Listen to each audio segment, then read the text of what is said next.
Ni katika mahafali ya 10 hapa chuo cha Mukta Tabora, ambapo zaidi ya wahitimu 290 wametunukiwa astashahada ya elimu ya awali mahitaji maalumu, stashahada ya elimu ya awali mahitaji maalumu, shahada ya kwanza ya uongozi wa biashara, shahada ya kwanza ya sanaa na elimu na shahada ya kwanza ya elimu maalumu.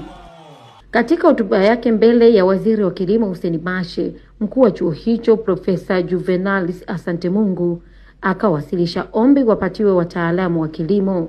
Katika master plan ya ujenzi wa chuo chetu kwenye eneo linaloitwa Kazima, lipo eneo ambalo litakuwa kitivo cha kilimo.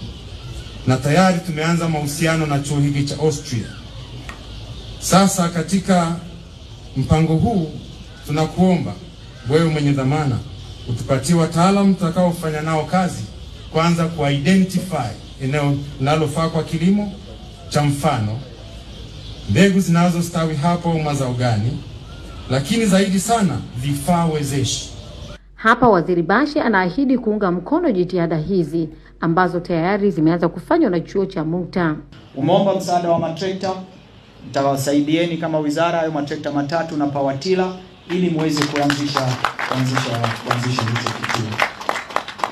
Eneo la kupima afya ya udongo na kuangalia mahitaji kwa ajili ya mashamba, maeneo yanayofaa kwa kilimo katika eneo lenu mnaloenda kuanzisha ujenzi hivi karibuni, wizara itawasupport. Nitaomba tu hiyo formal letter ije, then tutaendelea kumove forward kutokea hapo ili tuweze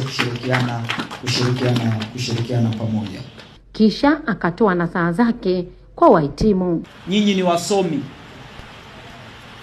rudini kwenye maeneo yenu.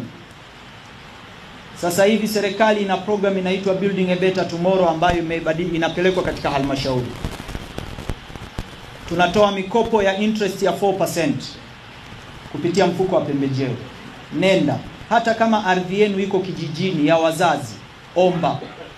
Tuhakikisha kwamba kabla katika kipindi ambacho tunasaka elimu, tunasaka ajira, tujikute kwamba tumejiunga na kilimo kupitia mradi wa BBT ambao Mheshimiwa Rais wa Jamhuri ya Muungano wa Tanzania Dr. Samia Hassan Suluhu ameamua kukita na kutoa kwa level ya kanda na sasa analeta katika level ya halmashauri. Hiyo ina faida kubwa kwa sababu unakuwa umeshapata ujuzi mwingine darasani, lakini pia unakuwa na ujuzi mwingine ambao unakupatia kipato. Kutoka Tabora, Tendo Salu, Channel 10.